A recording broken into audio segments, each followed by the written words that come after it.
Milley, que foi muito bem afagado por Trump ontem após a vitória legislativa, né, com mais de 40%.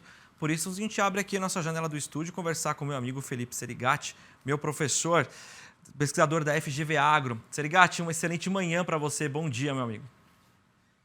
Bom dia, Pedro. Tudo bom com você? Tudo certo. Obrigado por atender nosso pedido. A Maluzinha entrou em contato contigo, rapidamente já trouxe para a gente uma resposta. É muito importante a sua participação, porque temos aí tivemos um fim de semana muito agitado no noticiário internacional e nacional também. E como é que essa semana começa, né? Vamos iniciar nossa prosa aí pelos Estados Unidos, Brasil. Tivemos afagos, conversas, né? Apertos de mão. Isso sinaliza um bom momento ou a gente tem que ser igual aos hermanitos, vamos ter cautela? Então, vamos lá. Acho que a cautela é sempre importante, mas, de fato, o saldo do final de semana acho que foi bastante positivo, né? Então, você teve lá um diálogo tanto entre Lula e Trump, um diálogo que foi muito civilizado, com boas sinalizações, mas até agora não tem qualquer resultado. É verdade, né? O resultado não é esperado para esse momento, mas de qualquer forma tem ali alguns pontos de interrogação importantes. Até o momento, a informação que a gente tem é que o Lula apresentou quais são ali, né, as pautas, os pedidos, desejos do lado do Brasil, mas a gente ainda não sabe. E aí? Nessa mesa de negociação, qual que é a pauta, qual que é a demanda dos Estados Unidos? Por exemplo, naquele material PES que o Lula entregou para o Trump, estava um conjunto de justificativas. Olha, por que, que essas tarifas não fazem sentido? Acho que é muito provável que os americanos tenham plena consciência disso, que as tarifas aplicadas sobre o Brasil não fazem sentido. Então, você consegue ler o número de que, olha, na verdade, vocês têm superávit com o Brasil. Então, provavelmente, eles queiram outras coisas. É terra rara? É Big Tech? Não sabemos. E aí? Faltou, acho que, esse ponto para que essa negociação possa caminhar. Quais são os pedidos do lado dos Estados Unidos? Muito bem pontuado, professor. Terras raras, temos aí a questão dos Big Datas. A gente vê que existe um certo um cabo de guerra para quem vai sair com o prêmio de o melhor negociador, né? Temos quase um remake do Aprendiz. Como é que isso vai acontecer, né? Lembrando que o Trump foi um dos apresentadores na época que ele estava no show business, né?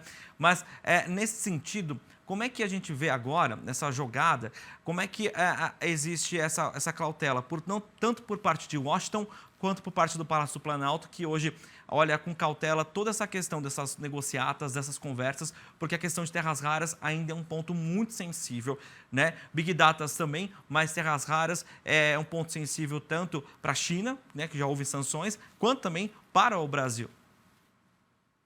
Então, provavelmente, vamos imaginar, né, isso vai ser subir uma escada, né, então vai ter que ser degrau por degrau. Provavelmente, o primeiro degrau a ser resolvido será aquele que é bom para os 2 lados de forma inequívoca, né. Então, por exemplo, o café, né. Então, olha, não, vamos liberar aqui o café, vamos colocar o café naquela tarifa de 10%, como está praticamente todo mundo, né, na melhor das hipóteses, pronto. Então, a aparece ali como uma vitória para quem está do lado de cá, tá, dos negociadores aqui do lado do Brasil, mas também pode aparecer como uma vitória ali do lado do Trump. Carne, será que vai entrar? É um ponto de interrogação, né. Então, vamos olhar aqui para a Argentina, né, 80.000 toneladas de carne, dado o tamanho do consumo do norte-americano, né, do mercado norte-americano, será que essas 80.000 toneladas é que vão fazer diferença na percepção do mercado interno com relação a preço?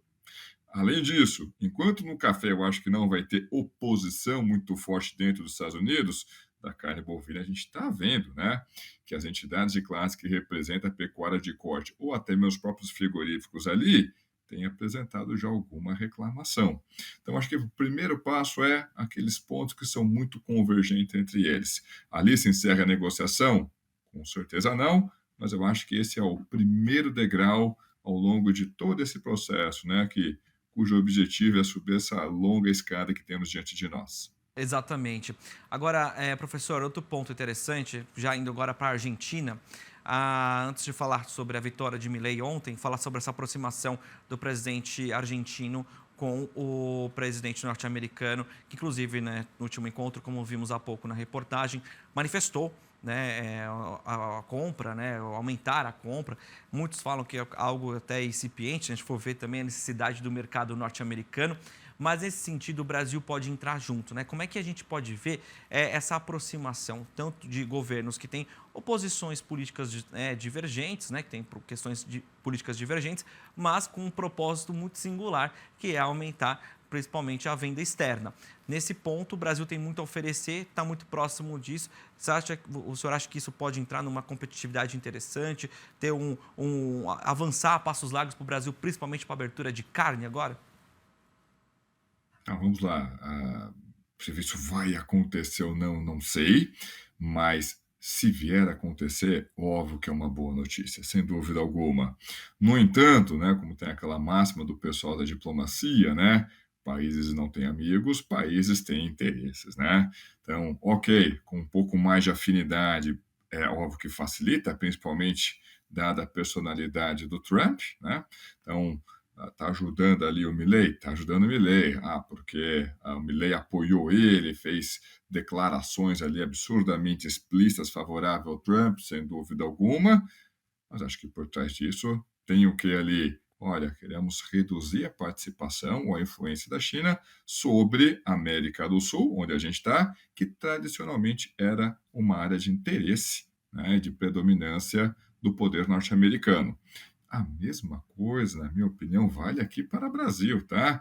Então por que que o Trump está nesse esforço aí para negociar, para se mostrar de maneira mais amistosa? Porque está sendo pressionado por algumas cadeias lá nos Estados Unidos. Então, zero benevolência. Mas aí, né, citando ali o Deng Xiaoping, não importa a cor do gato, o importante é que ele casse o rato. Ou seja, se é por convicção, se é por conveniência, ok, esse acho que não é um ponto mais importante. O mais importante agora, quais serão os resultados. Então, se acontecer, você descreveu, Pedro, naturalmente vai ser uma ótima notícia para o Brasil. Com certeza. Agora, antes da gente falar como é que isso inicia a semana para o mercado, queria trazer aqui a vitória de Milei ontem, né? Que isso deixou, inclusive, muitas pessoas surpresas em relação a essa vitória. O que isso significa, né? Olhando para o presidente agora da Argentina, que mostra que tem o que a gente sabe, né? Que é um ganha-ganha, né? Então, obviamente, agora ele tem essa condução dentro do setor, dentro do âmbito legislativo da Argentina. O que significa isso de forma geral e de que forma isso pode olhar uma configuração geopolítica para o nosso vizinho aqui, professor? Pois é, então vamos lá. Acho que o Milei, pelo que eu pude acompanhar na imprensa, o próprio Milei, a própria equipe do Milei ficaram surpresos com o resultado, tá? A própria equipe. Então, minha leitura para isso, qual que seria, né? Olha, parece que o Milei ganhou um fôlego adicional, tá? Eu não sei como é que no tempo lá dos videogames, lá nos anos 90 é como se ganhasse uma vida extra, né? Então, olha, você tem agora pessoal achando, Milei, você vai começar a desidratar, sua popularidade está derretendo, seu capital político está desidratando. Após o resultado que saiu das urnas da Argentina esse final de semana, como Milei falasse, não, peraí, eu tive uma turbulência lá atrás, mas estou com muito fôlego, inclusive acima das expectativas da própria equipe do Milei. Então, para aquele conjunto de reformas que o Milei tem tentado tocar na Argentina, então estamos vendo, acho que um horizonte maior para essas reformas. Ninguém está dizendo aqui se vai dar certo, se não vai, mas que as chances de tocar essa agenda ficou maior agora, a partir de domingo à noite, do que estava no sábado de manhã, sem dúvida alguma. Professor, para a gente arrematar, como é que isso vai influenciar o mercado daqui para frente, já essa semana, né? Como é que a gente pode ver esse horizonte, principalmente para o nosso agroinvestidor?